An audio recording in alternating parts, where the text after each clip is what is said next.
नमस्कार, मैं अशोक कुमार पांडे और स्वागत है आपका टीसीएच पर। इस देश में पिछले 11 साल से अगर कुछ हो रहा है तो वो देश बेचो अभियान चल रहा है। देश भर की सरकारी संपत्तियां, कभी ट्रेन, कभी एयरपोर्ट, कभी कुछ लगातार एक के बाद एक बेची जा रही हैं। मजाक में कहा जाता है कि दो लोग बेचने वाले हैं और दो लोग खरीदने वाले हैं। चारों के चारों गुजराती हैं। नाम मैं ना भी लूं तो भी आप समझ जाएंगे कि मैं किन बेचने वालों और किन खरीदने वालों की बात कर रहा हूं। तो बाकी सब तो बिक ही रहा था। अब मामला आया है कि अब यूनिवर्सिटीज को भी एक एक करके बेच दो। इस देश में जब देश आजाद हुआ था तो शिक्षण संस्थाओं की बहुत कमी थी। गिने चुने कॉलेजेस थे। स्कूल सिर्फ जिला मुख्यालयों पर बड़े शहरों में थे, वरना स्कूल भी ढंग के नहीं थे।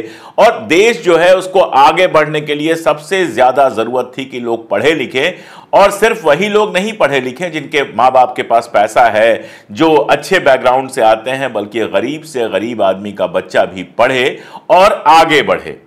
इसीलिए स्कूल्स बनवाए गए, गांव गांव में स्कूल खुले, डिग्री कॉलेजेस खुले, इंटर कॉलेज खुले, 12वीं तक की पढ़ाई के लिए इंटर कॉलेज खुले, इंजीनियरिंग के कॉलेज खुले, आईआईटी जैसा संस्थान बना, रुड़की जैसा संस्थान बना, एमएनआर जैसा संस्थान बना। देश भर में इंजीनियरिंग कॉलेजेस बने। और इसके साथ साथ रिसर्च ओरिएंटेड ह्यूमैनिटीज की पढ़ाई के लिए भी देश भर में यूनिवर्सिटीज बनी, जिनमें सबसे इंपॉर्टेंट यूनिवर्सिटीज में से एक का नाम है जवाहरलाल नेहरू विश्वविद्यालय, यानी कि जेएनयू। जेएनयू का जो पूरा निर्माण हुआ था, किसी को लग सकता है कि नेहरू जी ने कराया था क्योंकि उनके नाम पे है। ये नेहरू जी के नाम पर नहीं बना था। नेहरू जी की मृत्यु के बाद इसका काम शुरू हुआ था। इसमें फोर्ड्स फाउंडेशन का पैसा लगा था। दुनिया भर से विद्वानों को और दुनिया भर से आर्थिक संसाधनों को जुटाकर एक खूबसूरत रेजिडेंशियल यूनिवर्सिटी बनाई गई थी, जहां वैश्विक स्तर की, ग्लोबल लेवल की, इंटरनेशनल लेवल की पढ़ाई हो सके। और उसका सबसे बड़ा सबूत यह है कि साल भर गालियां पड़ने के बाद भी जब लिस्ट निकलती है इस देश के सबसे अच्छी यूनिवर्सिटीज की, तो उनमें जेएनयू जरूर होता है। आप दुनिया में कहीं चले जाएं, किसी बड़ी यूनिवर्सिटी पे चले जाएं, वहां आपको जेएनयू के एक दो स्टूडेंट जरूर मिल जाएंगे, एक दो टीचर्स ऐसे मिल जाएंगे जो जेएनयू से पढ़ाई करके गए हैं, रिसर्च स्कॉलर ऐसे मिल जाएंगे जिन्होंने जेएनयू में पढ़ाई की है। लेकिन जब से यह सरकार आई है, जेएनयू को बर्बाद करने के लिए लगातार कोशिशें जारी हैं। लगातार यह साबित करने की कोशिश है कि जेएनयू जो है वो एंटी नेशनल लोगों का अड्डा है। जेएनयू की चूंकि फीस बहुत कम है, यहां तक कि हॉस्टल की फीस भी बहुत कम है, इसलिए वहां गरीब से गरीब आदमी का बच्चा पहुंचता है, पढ़ता है, लिखता है, फिर इंटरनेशनल लेवल पर स्कॉलरशिप लेके बाहर जाता है, देश में लौट के देश की सेवा करता है। अभी अगर आप देखें तो इस सरकार में दो जो मंत्री हैं, एक हमारे विदेश मंत्री जयशंकर जी और दूसरी हमारी वित्त मंत्री निर्मला सीतारमण जी, ये दोनों लोग जेएनयू से ही आए हैं। हालांकि निर्मला सीतारमण जी को देख के लगता है कि यार जेएनयू में ऐसे भी लोग थे। खैर, ये जो पूरा 10 साल से जेएनयू को बदनाम करने का खेल चल रहा था, इसके पीछे क्या था ये अब समझ में आ रहा है। अब ऐसे बयान आ रहे हैं कि जेएनयू की जो प्रॉपर्टी है उसको बेचा जाएगा, और जब जेएनयू की प्रॉपर्टी बेची जाएगी तो खरीदेगा कौन? आप जानते हैं कौन खरीदेगा? देश में एक ही है जो खरीदता है, बैंक से लोन लेकर खरीदता है, फिर उसके बैंक के लोन माफ कर दिए जाते हैं और प्रॉपर्टी उसकी हो जाती है। सेबी की चीफ जिसकी जेब में है, कहते हैं कि पीएम भी जिसकी जेब में है, अब लग रहा है कि सारा देश ही जिसकी जेब में डाल दिया गया है वही खरीदेगा। और कौन खरीदेगा? मैं आपको बताऊं कि जवाहरलाल नेहरू यूनिवर्सिटी जो है उसमें टोटल जो उसकी जमीन है वो 1019.38 एकड़ है, यानी कि 400 हेक्टेयर से ज्यादा की जमीन है। बहुत हरी भरी जमीन है। दिल्ली से बाहर, अब तो दिल्ली के अंदर वो आ गया, जब बनवाया गया तो दिल्ली के बाहर का इलाका था। पहाड़ी जमीनें हैं, थोड़ा ऊंचा है, थोड़ा नीचा है। जो लोग जेएनयू के अंदर गए हैं वो जानते हैं कि बहुत खूबसूरत सा उसका परिसर बनाया गया है। अब यहां पर 550 से ऊपर टीचर्स हैं और अलग अलग हॉस्टल्स में 7300 से ज्यादा छात्र रहते हैं। साइंस की भी पढ़ाई होती है, ह्यूमैनिटीज की भी पढ़ाई होती है, पीजी की पढ़ाई बेसिकली होती है। ग्रेजुएशन लेवल पर जो यहां पढ़ाई होती है वो लैंग्वेजेस की पढ़ाई होती है। बहुत सारे स्टूडेंट ग्रेजुएशन लेवल पे वहां पे जर्मन, फ्रेंच और इस तरह की लैंग्वेजेस पढ़ते हैं, और उसके बाद अलग अलग बिजनेसेस में, अलग अलग काम में लगते हैं। अगर आप देखें तो इसमें 12 स्कूल हैं। स्कूल का मतलब बच्चों की पढ़ाई वाला स्कूल मत समझ लीजिएगा। Delhi school of economics, London school of economics, यानी कि आप कह सकते हैं डिपार्टमेंट्स हैं 12। इसके अलावा 55 यहां पे सेंटर्स हैं और 6 स्पेशल सेंटर्स हैं। अब ये इंडिया की टॉप यूनिवर्सिटी है और इसको जो पैसा दिया जाता है वो भारत सरकार की यूजीसी द्वारा दिया जाता है, यूनिवर्सिटी ग्रांट कमीशन द्वारा दिया जाता है। अब अगर आप देखेंगे तो यूजीसी को जो फंडिंग गवर्नमेंट करती है उसमें मतलब इतना भयानक चेंज आया है कि कल्पना आप नहीं कर सकते हैं कि एजुकेशन को नष्ट करने के लिए क्या किया जा रहा है। जहां 6,409 करोड़ रुपए दिए जाते थे उसको घटाकर 2,500 करोड़ कर दिया गया है, यानी आधे से भी कम। इस गवर्नमेंट का अगर पूरा खेल आप देखेंगे तो वो खेल ये है कि पतंजलि को टैक्स से छूट दे दी जाती है, टैक्स हॉलिडे दे दिया जाता है रामदेव की, जिस पर लगातार सुप्रीम कोर्ट ने टिप्पणियां की हैं कि वो घटिया दवाएं बना रहा है। और वहीं पे आईआईटी, चलो जेएनयू को छोड़ दो, उसको तो आपने एंटी नेशनल कह दिया, उस पर हम लौटेंगे। आईआईटी की जो फंडिंग है, आईआईटी की जो सारा कुछ है उसका, उस पर जीएसटी की नोटिस लगा दी जाती है, करोड़ों की देनदारी यूनिवर्सिटी के ऊपर बता दी जाती है। यानी आईआईटी तो टैक्स देगा, जहां से इस देश के सबसे शानदार इंजीनियर निकलते हैं वो तो टैक्स देगा, लेकिन पतंजलि जो है जहां फर्जी दवाएं बनती हैं ज्यादातर, वो जो है वो टैक्स नहीं देगा। जो बिजनेस करने के लिए है, जो दवाएं बना के बेच रहा है, जमीन फ्री में दी गई, उसके बाद टैक्स फ्री कर दिया जाए। जो ये सारा धंधा कर रहा है और उसके बाद अपनी दवाएं बेच रहा है वो टैक्स नहीं देगा। लेकिन जहां से देश के सबसे शानदार इंजीनियर निकल के आते हैं उसको टैक्स देने पे मजबूर किया जा रहा है। जाहिर है जब वो इतना बड़ा अमाउंट टैक्स पे दे देगा तो पढ़ाई लिखाई रिसर्च पे जो खर्च करना है वहीं से कटौती करेगा।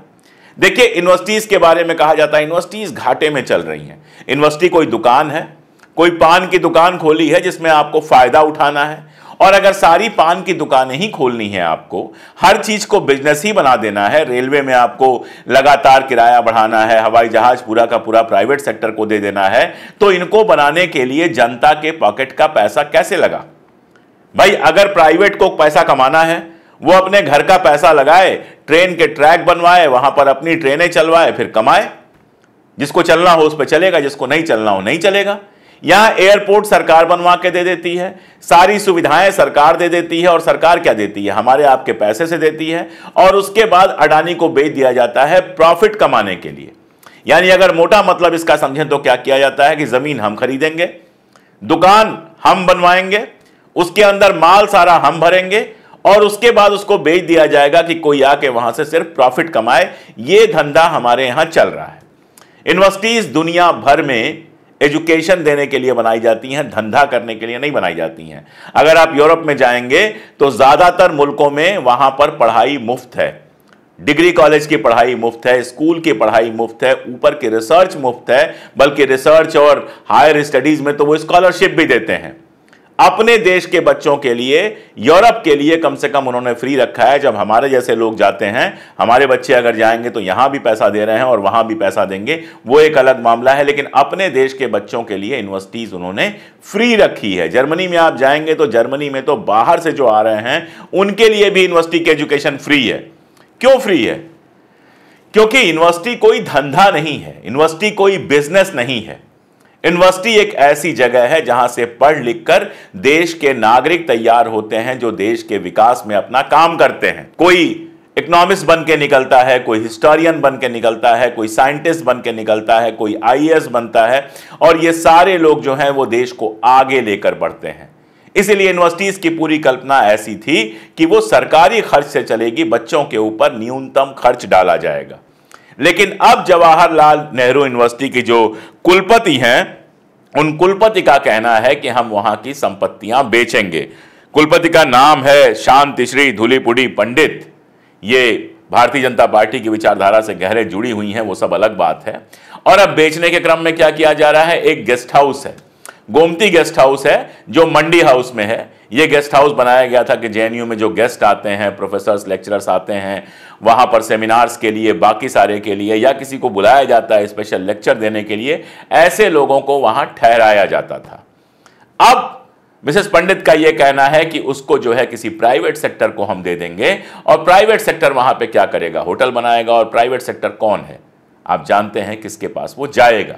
अगर इतनी शानदार जो जगह है, वहां से सिर्फ किराया लेंगी वो, तो इतनी शानदार जो जगह है मंडी हाउस, इतनी महंगी जगह है, वहां जो हमारे पूंजीपति लोग हैं, जो हमारे ए स्क्वायर हैं, अडानी अंबानी हैं, वहां पर वो जगह उनको दिखाई दे रही है फिक्की के ठीक पीछे, तो उनके आंख में चुभ रहा होगा कि इस जगह पे अगर हम होटल बना लें तो यहां से तो करोड़ों रुपए रोज के कमा सकते हैं हम।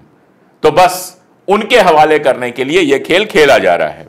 इसके अलावा 35 फिरोज शाह रोड पर इनके पास एक प्रॉपर्टी है, जेएनयू के पास एक प्रॉपर्टी है, उसको भी बेचे जाने की बात या उसको कमर्शियल यूज पे दिए जाने की बात है। जिनको फिरोज शाह रोड के बारे में नहीं पता है उनको मैं बता दूं कि लुटियंस के अंदर, यानी कि जहां पे संसद भवन है, जहां बाकी सारी चीजें हैं, लुटियंस के अंदर यह प्रॉपर्टी है। जाहिर है इस प्रॉपर्टी पर जोर नजर किसकी होगी, नाम लेने की जरूरत नहीं है। इसके अलावा क्या कहा जा रहा है कि पूरे जेएनयू में सबसे ज्यादा खर्चा बिजली का आता है। हालांकि उन्होंने झूठ बोला, उन्होंने कहा सभी छात्र बिजली मुफ्त की चाहते हैं, एसी मुफ्त का चाहते हैं। मैं जेएनयू में बहुत घूमा हूं, बहुत सारे परिचित लोग रहे हैं, किसी हॉस्टल में कोई एयर कंडीशन नहीं लगा है, किसी क्लासरूम में कोई एयर कंडीशन नहीं लगा है। यह बिल्कुल झूठ बात है कि एसी वहां के छात्र चाहते हैं। वहां के छात्र एसी वैसी नहीं चाहते हैं, कमरों में पंखा चलता है, गर्मी हो ठंडो, कमरों में पंखा चला के आराम से वो रहते हैं, अपनी पढ़ाई करते हैं। अब आसपास चूंकि काफी खुला इलाका है इसलिए मौसम थोड़ा ठंडा अपने आप हो जाता है, लेकिन एसी वेसी की डिमांड कोई जेएनयू का बच्चा नहीं करता। खैर, तो बिजली का खर्चा बचाने के लिए वो क्या कह रही हैं कि सोलर पैनल्स पूरे लगवाए जाएंगे। अब यहां जुड़ती है कड़ी। सोलर पैनल, इस देश में जो सोलर एनर्जी का सारा काम दिया गया है, ठेका दिया गया है, जो कर रहा है वो कौन है? वो है अडानी, जो चाइना की सहायता से सोलर एनर्जी वाला पूरा काम कर रहा है। यानी जेएनयू के अंदर उसको एंट्रेंस दिया जाएगा, जेएनयू के अंदर वो आएगा और यहां पर सोलर पैनल लगाएगा। अब सोलर पैनल अडानी किसके लिए लगाएगा? जेएनयू के लिए लगाएगा या अपने लिए लगाएगा? उसका जो ठेका दिया जाएगा वो कितने का होगा, कैसे रेट फिक्स किए जाएंगे, ये सब समझाने की जरूरत नहीं है। इतने एग्जाम्पल से आप समझ लीजिए कि गुजरात सरकार ने उसको 37,000 करोड़ रुपए एक्स्ट्रा पेमेंट कर दिए कोयले के खेल में। कोयला किसी और क्वालिटी का आया, यहां कोई क्वालिटी और बताई गई और अब वो पैसा वापस मिलने की फिलहाल कोई उम्मीद नहीं है। तो जो गवर्नमेंट के साथ डीलिंग में ये खेल कर सकता है, जिसके सिर पर दो लोगों का हाथ है, वो जेएनयू के अंदर ये सब करने में क्या क्या करेगा, ये कहने वाली बात नहीं है। और अभी तो ये शुरुआत है। इसके अलावा भी कहा जा रहा है कि हमारे यहां काफी जगह है। असल नजर जो मैंने आपको बताया कि जो 405 हेक्टेयर जमीन है, असल नजर तो उस पर है। दिल्ली के भीतर इतनी हरी भरी बड़ी जमीन, ये तो शुरुआत है। पहले ही दिन सारा खेल तो आप कर नहीं सकते, ये तो शुरुआत है। शुरुआत में धीरे धीरे कॉमर्शियलाइज किया जाएगा, प्राइवेटाइज किया जाएगा, अडानी को प्रवेश दिया जाएगा और उसके बाद धीरे धीरे अगर इन लोगों की चली तो अडानी धीरे धीरे धीरे धीरे सारे जेएनयू की जमीन को कब्जा कर लेगा। और जिस जेएनयू में गरीबों के बच्चे पढ़ते हैं वहां पर सिर्फ रईसों के बच्चे पढ़ पाएंगे। पूरी कहानी यह है, पूरा खेल यह है कि आपको शौचालय दे दिया जाए, आपको राम नाम का झंडा दे दिया जाए, आपको भगवा दे दिया जाए, आपको गोमूत्र दे दिया जाए और जितने अधिकार आपको मिले हैं, पढ़ने के अधिकार, लड़ने के अधिकार, नौकरी के अधिकार, वो सारे आपसे छीन लिए जाए। आरक्षण आपसे छीन लिया जाए, गरीबों को जो मुफ्त एजुकेशन या सस्ती एजुकेशन मिलती थी वो छीन लिया जाए। चिकित्सा की हालत तो ये हो ही गई है कि प्राइवेट सेक्टर के हाथ में पूरी तरह से चला गया है। तो ये पूरा खेल जो जेएनयू को बदनाम करने का था वो सिर्फ इसलिए था कि जेएनयू को बेचा जा सके। आप सोच के देखिए कि यूजीसी जो पहले 6,409 करोड़ रुपए दे रही थी वो सीधे घटाकर 2,500 करोड़ रुपए कर देती है। आखिर इतना सारा टैक्स लिया जा रहा है लेकिन जेएनयू को पैसा देने में दिक्कत क्यों हो रही है? अपनी पसंदीदा यूनिवर्सिटी बीएचयू को लगातार पैसा बढ़ाया जा रहा है। बीएचयू को जो फंड दिया जा रहा है वो हर साल बढ़ जाता है। जेएनयू को जो फंड दिया जा रहा है वो हर साल घट जाता है, क्योंकि बीएचयू में अपने लोग सेट हैं, अपने लोग तो अब जेएनयू में भी सेट कर लिए गए हैं। तो बीएचयू से आपको प्यार है, उसमें एक शब्द जुड़ा हुआ है जिससे आपको प्यार है, इसलिए बीएचयू में आप लगातार फंडिंग बढ़ाते जाइए। मैं तो कह रहा हूं बीएचयू क्यों, देश की हर यूनिवर्सिटी में फंडिंग लगातार बढ़ानी चाहिए। चाहे वो गोरखपुर यूनिवर्सिटी हो, चाहे दिल्ली यूनिवर्सिटी हो, चाहे जेएनयू हो, चाहे बीएचयू हो, चाहे कलकत्ता की यूनिवर्सिटी हो चाहे साउथ इंडिया की यूनिवर्सिटी हो, हर यूनिवर्सिटी की फंडिंग बढ़ानी चाहिए, क्योंकि पढ़ेगा इंडिया तभी बढ़ेगा इंडिया। लेकिन कुछ यूनिवर्सिटीज की जो आपको पसंद है उनकी आप फंडिंग बढ़ाएं, और जेएनयू की फंडिंग लगातार घटाकर आप कहें कि जेएनयू की जमीनें धीरे धीरे बेची जाएंगी, जेएनयू के जो प्रॉपर्टी है वो किराए पे दिया जाएगा। इसका मतलब क्या होता है? इसका मतलब बहुत साफ होता है कि आप प्लान तरीके से एक ऐसी यूनिवर्सिटी को नष्ट कर रहे हैं जो यूनिवर्सिटी आपको क्रिटिकल थिंकिंग बताती है, जहां पे भक्त नहीं पैदा होते हैं, जहां पर ऐसे लोग खड़े होते हैं, ऐसे लोग पैदा होते हैं, इस तरह की पढ़ाई होती है कि अपने कैरियर में भी एडवांस करते हैं, लेकिन साथ साथ देश दुनिया की गरीब और मजलूम जनता के साथ भी खड़े होते हैं। सवाल आपसे है कि आप अपने बच्चों के लिए क्या चाहते हैं? आप चाहते हैं कि आपके बच्चों को सस्ती और अच्छी एजुकेशन मिले, या आप चाहते हैं कि एक बच्चे को पढ़ाने के लिए एक जमीन कम से कम आपको बेचनी पड़े, या आप चाहते हैं कि जो गरीब आदमी है जिसके पास जमीन नहीं है, जो गरीब आदमी है जो लाखों रुपए की फीस नहीं दे सकता है, उसका बच्चा अनपढ़ रह जाए?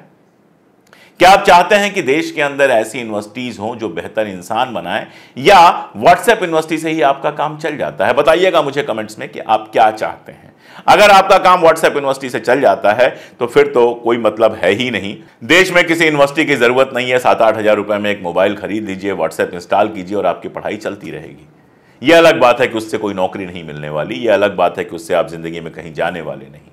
लेकिन अगर आप चाहते हैं कि आपके बच्चे, आपकी आने वाली पीढ़ी अच्छी एजुकेशन ले और अपनी जिंदगी में आगे बढ़े, अगर आप चाहते हैं कि इस देश का गरीब भी अपने बच्चों को पढ़ा सके, तो जेएनयू जैसी यूनिवर्सिटी के साथ ये जो खेल करने की कोशिश हो रही है, इसके खिलाफ जेएनयू के स्टूडेंट्स तो आए ही हैं। आप भी आइए, जहां लिख सकते हैं वहां लिखिए, सोशल मीडिया पर हैं वहां लिखिए, अगर लोगों के बीच में हैं तो वहां बात कीजिए, और अगर आपको लगता है कि मैंने जो बात की है वो ज़रूरी है तो इसको दूर तक पहुंचाने में हमारी मदद कीजिए, क्योंकि हम किसी और के भरोसे नहीं, हम इस देश की लोकतांत्रिक जनता के भरोसे ये काम करते हैं। इस काम को शुरू उन्हीं के भरोसे किया था और जब तक वो साथ रहेगी ये काम चलता रहेगा। मैं लगातार जितनी भी मेरी आवाज़ है, जितनी भी मेरी ताकत है, उससे लगातार जनता के मुद्दे उठाता रहूंगा। ज़रूरी यही है कि आप हमारे साथ बने रहें, हमारे वीडियोस को दूर तक पहुंचाएं। अगर हमारी मदद करना चाहें तो पिन कमेंट खोल के देखें, उसमें हमने सारे तरीके बताए हैं। आप साथ आएंगे तभी हम लगातार अपनी आवाज़ बुलंद कर पाएंगे। आज के लिए इतना ही, बहुत शुक्रिया।